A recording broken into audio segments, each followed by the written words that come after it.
Question number third, इसके under में 3 questions हैं और इन तीनों क्वेश्चंस का हमें एलसीएम और एचसीएफ निकालना है प्राइम फैक्टराइजेशन मेथड का यूज करते हुए। तो चलिए स्टार्ट करते हैं पहले क्वेश्चन के साथ और वन बाई वन करके हम सारे क्वेश्चन को सॉल्व करेंगे।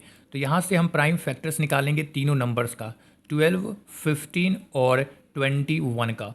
तो यहाँ पे देखो पहले हम डिवाइड करेंगे 2 से 12 को, तो 2 से डिवाइड करेंगे तो 6 हो जाएगा, फिर 2 से डिवाइड करेंगे तो यहाँ पे 3 हो जाएगा और इसको 3 से डिवाइड करेंगे तो 1 हो जाएगा। 15 को 3 से डिवाइड करेंगे तो 5 होगा और जब 5 से डिवाइड करेंगे तो 1 हो जाएगा। 21 को पहले 3 से डिवाइड करेंगे तो 7 हो जाएगा और जब 7 से डिवाइड करेंगे तो 1 हो जाएगा। और यहाँ से हमारे पास तीनों नंबर का फैक्टर्स मिल चुका है। तो इन सब को फैक्टर्स को हम इसके सामने लिख लेते हैं पहले और उसके बाद एलसीएम और एचसीएफ निकालेंगे। 12 के लिए हम इन तीनों नंबर को मल्टीप्लाई कर देंगे तो 2 इंटू 2 इंटू 3 ये हो जाएगा प्राइम फैक्टर्स 12 का।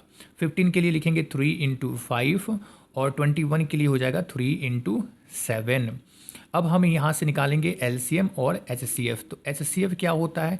एचसीएफ होता है इनमें जो भी कॉमन है ना वही एचसीएफ होता है, और एलसीएम होता है जो कॉमन है इनमें वो उसको तो लिखेंगे, उसके अलावा जो कॉमन नहीं है उसको भी हम एलसीएम में लिखते हैं। तो पहले निकाल लेते हैं एचसीएफ। इसमें देखेंगे कॉमन क्या है, तो पहले नंबर में 3 है, सेकंड नंबर में भी 3 और थर्ड नंबर में भी 3 है, यानी कि 3 तीनों नंबर में कॉमन है, तो एचसीएफ हो जाएगा 3।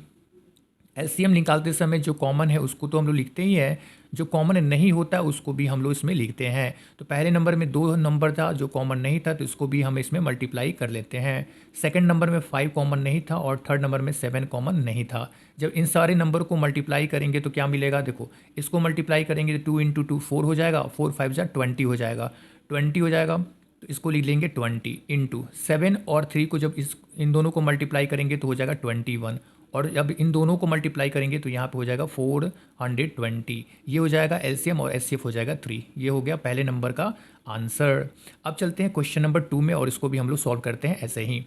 सेकंड नंबर में आप देखोगे तो ये तीनों नंबर प्राइम नंबर है, यानी कि इसका कॉमन क्या होता है, इसका अगर आपको फैक्टर्स निकालना हो तो आप इसका फैक्टर्स निकाल सकते हो केवल 1 इंटू 17 करके। जैसे आप 17 का फैक्टर निकालना हो तो आप लिखोगे 1 इंटू 17, क्योंकि ये क्या है, एक प्राइम नंबर है और प्राइम नंबर का केवल 2 ही फैक्टर होता है, 1 इंटू 17। अब 23 के लिए ऐसे ही हम लिखेंगे, ये भी एक प्राइम नंबर है तो इसका भी हो जाएगा 1 इंटू 23 और 29 का भी हो जाएगा 1 इंटू 29। अब यहाँ से हमें निकालना है एचसीएफ और एलसीएम। तो एचसीएफ और एलसीएम निकालने के लिए क्या करेंगे, एचसीएफ हमारा होता है जो कॉमन हो। इन तीनों में क्या कॉमन है, 1 कॉमन है इन तीनों में, इसलिए एचसीएफ हो जाएगा 1। और एलसीएम निकालने के लिए जो कॉमन होता है वो तो रहता ही है, जो कॉमन नहीं है उसको भी हम मल्टीप्लाई करते हैं। तो फर्स्ट नंबर में 17 था, कॉमन नहीं था, सेकंड नंबर से 23 और थर्ड नंबर से 29। इन सारे नंबर को हम ले लेंगे और इन सबको मल्टीप्लाई कर लेंगे।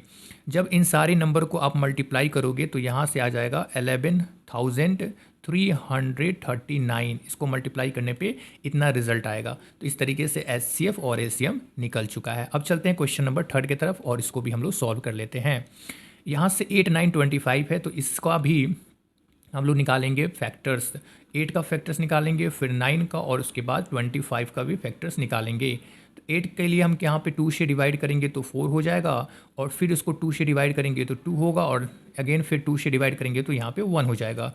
इसको 3 से डिवाइड करेंगे तो यहाँ पे 3 होगा और फिर 3 से डिवाइड करेंगे तो 1 आ जाएगा। इसको 5 से डिवाइड करेंगे तो यहाँ पे 5 आएगा और फिर 5 से डिवाइड करेंगे तो 1 आ जाएगा।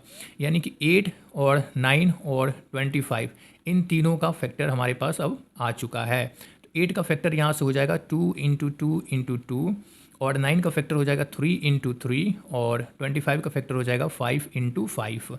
अब हम इसका एचसीएफ और एलसीएम निकालना है। तो एचसीएफ तो हमें पता है, इन सब में से जो कॉमन होगा वही एचसीएफ होगा। तो कॉमन क्या है इसमें से, अगर हम देखें तो इसमें कोई भी चीज़ हमें कॉमन नहीं दिख रहा है, लेकिन 1 तो सबके साथ रहता है ना, 1 तो सबके साथ रहता है, इसलिए 1 ही यहाँ पे कॉमन हो जाएगा और एचसीएफ हो जाएगा 1। एलसीएम में हमने क्या देखा कि एलसीएम जो कॉमन होता है उसको तो हम लिखते ही हैं, जो कॉमन नहीं होता उन सबको इसमें मल्टीप्लाई करते हैं। तो पहले नंबर में से यहाँ पे 2 3 टाइम्स था, इसको हम इसमें मल्टीप्लाई कर लेंगे 2 को 3 टाइम्स। उसके बाद देखेंगे यहाँ पे सेकंड नंबर में 3 2 टाइम्स था, इसको भी इसमें हम मल्टीप्लाई कर लेंगे। और लास्ट नंबर में 5 2 टाइम्स था, इसको भी हम इसमें मल्टीप्लाई कर लेंगे। इसको मल्टीप्लाई करेंगे तो ये हो जाएगा 25, इसको मल्टीप्लाई करेंगे तो ये 9 हो जाएगा और इसको मल्टीप्लाई करेंगे तो 8 हो जाएगा। अब 8 इंटू 25 को मल्टीप्लाई करेंगे तो यहाँ से हो जाएगा 8 इंटू 25 करेंगे तो ये हो जाता है 200 और इंटू 9, और जब इसको मल्टीप्लाई करेंगे तो यहाँ से हो जाएगा 1800, यानी कि एचसीएफ हमारा हो गया 1800 और एलसीएम हो गया 1। और इसी तरीके से हमारा क्वेश्चन नंबर 3 भी सॉल्व हो चुका है।